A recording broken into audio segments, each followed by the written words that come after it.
Hello, good afternoon ಎಲ್ಲರಿಗೂ. ಎಲ್ಲರೂ ಹೇಗಿದ್ದೀರಾ? ನಾವು ಕೂಡ ಚೆನ್ನಾಗಿದ್ದೀವಿ. ಇನ್ನೇನು ಸಂಕ್ರಾಂತಿ ಹಬ್ಬ ಬಂದೇ ಬಿಡ್ತು. ಕ್ಲೀನಿಂಗ್ ಎಲ್ಲ ಸ್ವಲ್ಪ ಮಾಡ್ಕೊತಾ ಇದ್ದೀವಿ. ನೋಡಿ, ಈ ವಾರ್ಡ್ರೂಪಲ್ಲಿ ಕ್ಯಾಬಿನೆಟ್ಟಲ್ಲಿ ತಿಂಗ್ಳಿಗೊಂದು ಟೈಮ್ ನಾನು ಈ ಥರ ಕ್ಲೀನ್ ಮಾಡ್ಕೊತಾನೆ ಇರ್ತೀನಿ. ಈ ಥರ ಯಾಕೆಂದರೆ ಇಲ್ಲಾಂದರೆ ಸ್ಟೀಲ್ ಇದು ತುಕ್ಕಿಟ್ಬಿಡುತ್ತೆ. ಎಷ್ಟು ಕಷ್ಟಪಟ್ಟು ನಾವು ವಾರ್ಡ್ರೂಪ್ ಎಲ್ಲ ಮಾಡಿಸಿರ್ತೀವಿ, ಹಾಗೆಯೇ ಮೇಂಟೆನೆನ್ಸ್ ಮಾಡಬೇಕು. ನೋಡಿ, ಎಷ್ಟೊಂದು ಪಾತ್ರೆಗಳಿದೆ ನಮ್ಮ ಮನೆಯಲ್ಲಿ. ಎಲ್ಲಿಂದ ಬಂತು ಈ ಪಾತ್ರೆಗಳು, ಇಷ್ಟೊಂದು ಬೇಕಾ ಅಂತ ಅನಿಸುತ್ತೆ. ಇವೆಲ್ಲ ಅರೇಂಜ್ ಮಾಡೋಷ್ಟೊತ್ತಿಗೆ ಸುಸ್ತಾಗಿಬಿಡುತ್ತೆ. ಎಲ್ಲ ಬೇಕು ಅನಿಸುತ್ತೆ ಕೆಲವೊಂದು ಟೈಮು, ಯಾವುದು ಬೇಡ ಅನಿಸಲ್ಲ. ಆಲ್ರೆಡಿ 2 ಟಬ್ ಮೇಲೆ ಹಾಕ್ಬಿಟ್ಟಿದ್ದೀನಿ ಲ್ಯಾಪ್ಟಾಪ್ ಹತ್ರ. ನೋಡಿ, ಇಷ್ಟು ಈ ಥರ ಇದೆ. ಆಮೇಲೆ ತೋರಿಸ್ತೀನಿ ಎಲ್ಲ ಅರೇಂಜ್ ಮಾಡಿದ್ಮೇಲೆ ಯಾವ ಥರ ಇದೆ ಅಂದ್ಬಿಟ್ಟು. ಬಟ್ ಎಷ್ಟಿದ್ರೂ ನಮ್ಮ ಹೆಣ್ಮಕ್ಳಿಗೆ ಪಾತ್ರೆಗಳು ಸಾಲೋದಿಲ್ಲ. ಇಲ್ಲದೇ ಇದ್ದರೆ ಕೂಡ ತೊಗೊಂಬರ್ತಾನೆ ಇರ್ತೀವಿ. ನಾನಂತೂ ಈ ಮಧ್ಯೆ 1-3 ವರ್ಷದಿಂದ ಪಾತ್ರೆ ಯಾವುದು ತರ್ತಾನೆ ಇಲ್ಲ. ಇರೋ ಪಾತ್ರೆಗಳೇನೇ ಇಷ್ಟೊಂದಿದ್ದಾವೆ. ಇದರಲ್ಲಿ ಯಾವ್ದು ಬೇಡ ಎಲ್ಲ ನಾನು ಚೂಸ್ ಮಾಡಿಬಿಟ್ಟು ಎಷ್ಟು ಬೇಕೋ ಅಷ್ಟೇ ಇಟ್ಕೊಳ್ಳೋಣ ಅಂದ್ಕೊಂಡಿದ್ದೀನಿ. ಎಲ್ಲ ಅರೇಂಜ್ ಮಾಡಿದ್ಮೇಲೆ ನಿಮಗೆ ವಿಡಿಯೋ ಹಾಕ್ತೀನಿ. ಹೊತ್ತು ಸೊಪ್ಪು ಸಾರು ಮಾಡಿದ್ದೆ. ಈ ಥರ ಏನಾದರೂ ಕ್ಲೀನಿಂಗ್ ಕೆಲಸ ಇದ್ದಾಗ ಬೆಳಗ್ಗೆನೇ ಸಾಂಬಾರು ತಿಂಡಿ ಎಲ್ಲ ಮಾಡಿಬಿಡ್ತೀನಿ. ಎಲ್ಲ ಮುಗಿಸ್ಕೊಂಡು ಆಮೇಲೆ ಸಂಜೆಗೆ ಸ್ವಲ್ಪ ಫ್ರೆಶ್ ಆಗ್ಬೋದು ಅಂತ ನೋಡಿ, ಬೆಳಗ್ಗೆ ಅಂದರೆ ಮಧ್ಯಾಹ್ನ ಲಂಚಿಗೆ ನನ್ನ ಫೇವ್ರೇಟ್ ನೋಡಿ ಟೊಮೊಟೊ ಗೊಜ್ಜು. ಯಾರಿಗೆಲ್ಲ ಇಷ್ಟ ಅಂತ ಹೇಳಿ. ಬೆಳಗ್ಗೆ ಚಿತ್ರಾನ್ನ ಮಾಡಿದ್ದೆ. ಸೊ ನೋಡಿ, ಟೊಮೊಟೊ ಗೊಜ್ಜು. ಸೊ ನಂತರ ಇದು ಬಂದು ಈ ಕ್ಲಿಪ್ ಬಂದು ಬೆಳಗ್ಗೆ ಕಾಫಿ. ಇನ್ನು ಇವಾಗ ಚಳಿಗಾಲ ಅಲ್ವಾ, ಸ್ವಲ್ಪ ಕಾಫಿ ತಗೋತೀನಿ. ನಮ್ಮ ಮನೆಯಲ್ಲಿ ಕಾಫಿ ಯಾರು ಕುಡಿಯೋದಿಲ್ಲ. ನನ್ನ ಮಗಳಿಗಂತೂ ನಮ್ಮ ಬುಜ್ಜಿಗಂತೂ ಕಾಫಿ ಟೇಸ್ಟ್ ಹೆಂಗಿದೆ ಅಂತ ಗೊತ್ತೇ ಇಲ್ಲ. ಆ್ಯಕ್ಚುಲಿ ಒಳ್ಳೇದು ಅಂತಲೇ ಹೇಳಬೇಕು. ಕಾಫಿ ಟೀ ಎಲ್ಲ ಕುಡಿಬಾರ್ದು, ದಟ್ ಈಸ್ ವೆರಿ ಬ್ಯಾಡ್ ಅಂತಲೇ ಹೇಳಬೇಕು. ಬಟ್ ನನಗೆ ಬೆಳಗ್ಗೆ ಫ್ರೆಶ್ ಆಗೋದಕ್ಕೋಸ್ಕರ ಸ್ವಲ್ಪ ಕಾಫಿ ತಗೋತೀನಿ. ಇಲ್ಲಿ ನೋಡಿ, ನಾನು ಹಿತ್ತಿನ ಬೇಳೆ ಸಾರು ಮಾಡಿದ್ದೆ. ಈಸಿಯಾಗಿ ಮಾಡ್ಕೊಬೋದು. ಬೇಳೆ ಒಂದು ರೆಡಿ ಮಾಡ್ಕೊಂಬಿಟ್ರೆ ನೋಡಿ, ಫಸ್ಟ್ ನಾನು ತುಪ್ಪ ಮತ್ತು ಎಣ್ಣೆ ಹಾಕಿದ್ದೀನಿ. ನಂತರ ಜೀರಿಗೆ, ಸಾಸಿವೆ, ತೊಳೆದಿರುವಂತಹ ನೋಡಿ ನೀರು ಹಾಕಿಟ್ಟಿದ್ದೀನಿ ಹಿತ್ತಿನ ಬೇಳೆಗೆ. ಇದರಲ್ಲೇ ಸ್ವಲ್ಪ ನಾನು ಹಿತ್ತಿನ ಬೇಳೆ ಕೂಡ ಹಾಕ್ಕೊಂಡು ಸ್ವಲ್ಪ ಫ್ರೈ ಮಾಡಬೇಕು ಒಗ್ಗರಣೆ ಜೊತೆಗೆ. ಫ್ಲೇಮ್ ತುಂಬ ಚೆನ್ನಾಗಿರುತ್ತೆ.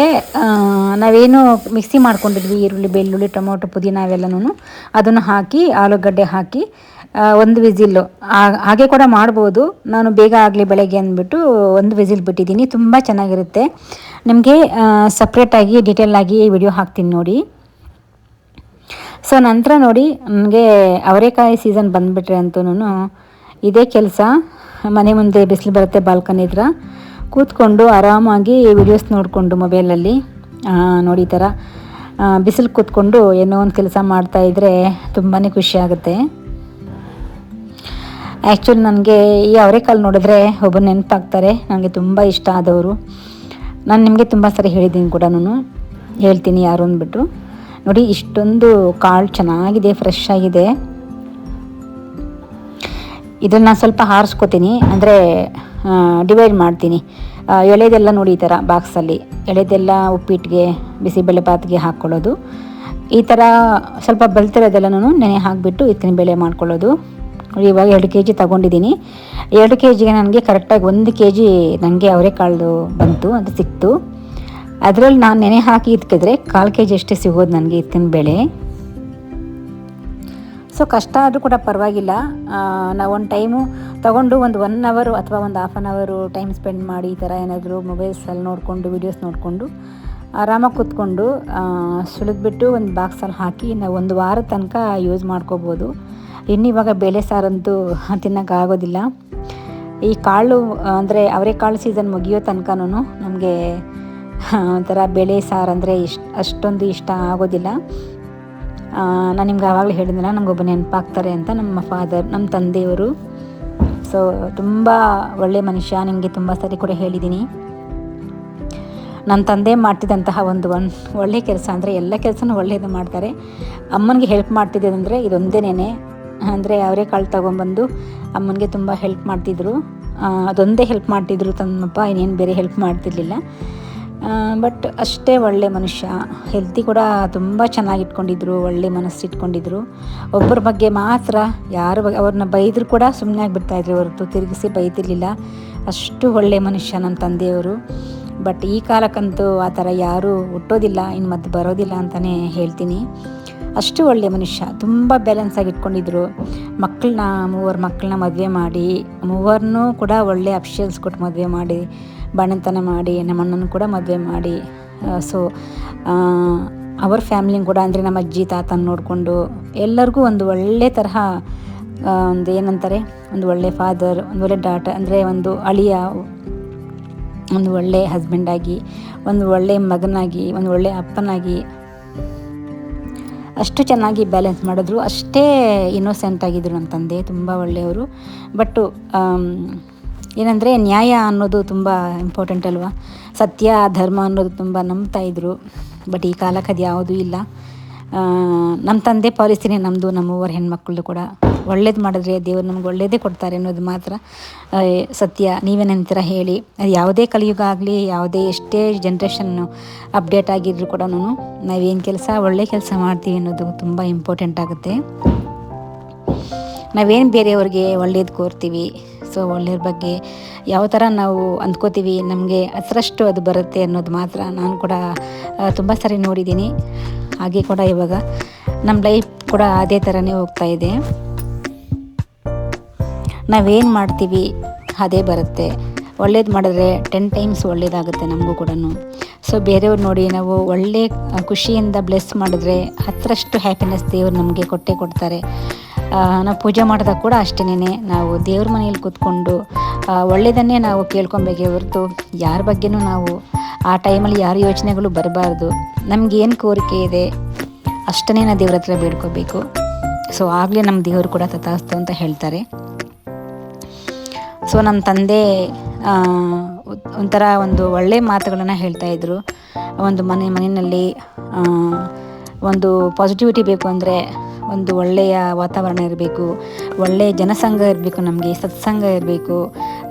ನಾವು ಹೇಗಿರ್ತೀವಿ ಅನ್ನೋದೆಲ್ಲ ಇಂಪಾರ್ಟೆಂಟ್. ನಾವು ಯಾರ ಜೊತೆ ಎಂಥ ಒಳ್ಳೆಯ ಜೊತೆ ಸೇರ್ತೀವಿ ಅನ್ನೋದು ತುಂಬ ಇಂಪಾರ್ಟೆಂಟು ಅಂತ ಹೇಳ್ತಿದ್ರು. ಅದು ನನಗೆ ಇದೆಲ್ಲ ನೋಡಿದಾಗ ನೆನಪಾಗುತ್ತೆ. ತಂದೆಯವರು ಎಲ್ಲೇ ಇದ್ದರೂ ಅವ್ರ ಆತ್ಮಕ್ಕೆ ಶಾಂತಿ ಸಿಗಲಿ ಅಂತಲೇ ಕೋರ್ತೀನಿ. ನಾನು ನಮ್ಮ ತಂದೆನ ನೆನೆಸದೇ ಇರೋ ದಿನ ಅಂಥದ್ದೇ ಇಲ್ಲ. 5 ವರ್ಷ ಆಯ್ತು ನಮ್ಮನ್ನು ಬಿಟ್ಟು ಹೋಗಿ. ಪ್ರತಿದಿನ ನೆನೆಸ್ಕೊತೀವಿ, ಯಾಕೆಂದರೆ ಅಷ್ಟು ಒಳ್ಳೆಯವರು. ಅವ್ರು ಇರೋವರೆಗೂ ನಮ್ಮ ಬಗ್ಗೆನೇ ಥಿಂಕ್ ಮಾಡ್ತಾಯಿದ್ರು.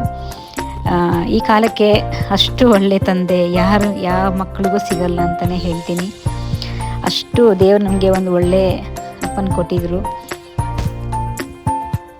ಸೊ ಇನ್ನು ಬರೋಣ ಕಂಟೆಂಟ್ಗೆ. ನೋಡಿ ಇಲ್ಲಿ ಅವರೆಕಾಳೆಲ್ಲ ಆಯ್ತಲ್ವ, ನೋಡಿ ಎಷ್ಟು ಬೇಗ ನಿಮ್ಮ ಜೊತೆ ಮಾತಾಡಿಕೊಂಡು ಅವರೆಕಾಳೆಲ್ಲ ಸುಲಿದ್ಬಿಟ್ಟಿದ್ದೀನಿ. ಇದು ಒಂದು ದಿವಸದ ಕೆಲಸ.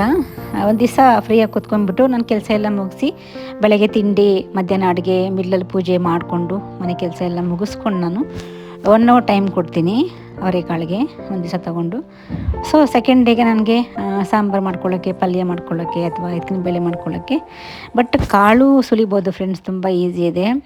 ಇದ್ಕೋದಿದೆಯಲ್ಲ ತುಂಬ ಕಷ್ಟ. ಅದು ಒಂದೊಂದು ಬೇಳೆನೂ ಇಟ್ಕಬೇಕು. ಈಗ ಸುಲಿಯೋದಂದರೆ ಒಂದು ಅವರೆಕಾಳಲ್ಲಿ ಒಂದು ಕಾಯಿನಲ್ಲಿ 3 ಇರುತ್ತೆ, ಆ ಥರ ನಮ್ಗೆ ಗೊತ್ತಾಗೋದಿಲ್ಲ.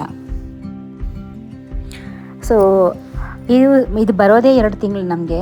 ಸೊ ಅವರೆಕಾಯಿ ಸೀಸನ್, ಆ ಟೈಮಲ್ಲಿ ನಾವು ತಿನ್ನಬೇಕು. ಬಟ್ ಎಲ್ಲರ ಮನೆಯಲ್ಲೂ ಎಲ್ರಿಗೂ ಇಷ್ಟ ಆಗುತ್ತೆ ಅಂತ ಹೇಳೋಕ್ಕಾಗಲ್ಲ. ಈ ಎಕ್ಸಾಂಪಲ್ ನಮ್ಮ ಮನೆಯಲ್ಲಿ ನನ್ನ ಮಗಳಿಗೆ ಅಷ್ಟೊಂದು ಇಷ್ಟ ಆಗೋಲ್ಲ.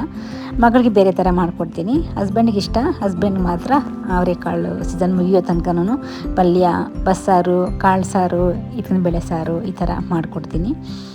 ಸೊ ಯಾರಿಗೆ ಏನು ಇಷ್ಟನೋ ಅದೇ ನಮ್ಮ ಕರ್ತವ್ಯ ಅಲ್ವಾ ಮಾಡಿಕೊಡೋದು, ನಮ್ಮ ಹೆಣ್ಮಕ್ಳ ಕರ್ತವ್ಯ ಅಂತಲೇ. ಊಟದ ವಿಷಯ ಅದನ್ನು ಮಾತ್ರ ನಾನು ಯಾವತ್ತೂ ಕಾಂಪ್ರಮೈಸ್ ಆಗಲ್ಲ. ಯಾರಿಗೆ ಏನೇನು ಬೇಕೋ ಅದೇ ಮಾಡಿಕೊಟ್ಬಿಡ್ತೀನಿ. ಈ ಹೊಸ ವರ್ಷದಲ್ಲಿ ಸೊ ದೇವರು ಎಲ್ಲರಿಗೂ ಒಳ್ಳೇದು ಮಾಡಲಿ. ದಿನಗಳು ಬೇಗ ಬೇಗ ಹೊರಳ್ತಾ ಇವೆ. ಸೊ ಎಷ್ಟೆಷ್ಟು ನೋಡಿ, ಇವಾಗ ತುಂಬ ಚಳಿ ಇದೆ. ಎಲ್ಲಾದರೂ ಬಿಸಿಯಾಗಿ ಏನಾದರೂ ತಿನ್ನಬೇಕು ಅನಿಸುತ್ತೆ, ಕುಡಿಬೇಕು ಅನಿಸುತ್ತೆ. ಬಟ್ ಸಮ್ಮರ್ ಬಂದುಬಿಟ್ರೆ ಅಂತೂ ಇನ್ನು ಮಹಾಶಿವರಾತ್ರಿ ಹಬ್ಬ ಬಂದ ಮೇಲೆ ಅಂತೂ ಡಬಲ್ ಆಗುತ್ತೆ. ಎಷ್ಟು ಚಳಿ ಇದೆಯೋ ಇವಾಗ ಅಷ್ಟೇ ನಮಗೆ ಸೆಕೆ ಆಗುತ್ತೆ. ನೋಡಿ ಪ್ರಕೃತಿ ನಿಯಮ ಅವೆಲ್ಲನೂ ಸೆಕೆ ಕಾಲ ಅಂದರೆ summer, winter, rainy season. So ಕಾಲಕ್ಕೆ ತಕ್ಕಂಗೆ ನಾವು ಕೂಡ ಬದಲಾಗ್ತಾ ಹೋಗಬೇಕು. ಹಾಗೆ ಮನುಷ್ಯರು ಅಷ್ಟೇನೆ.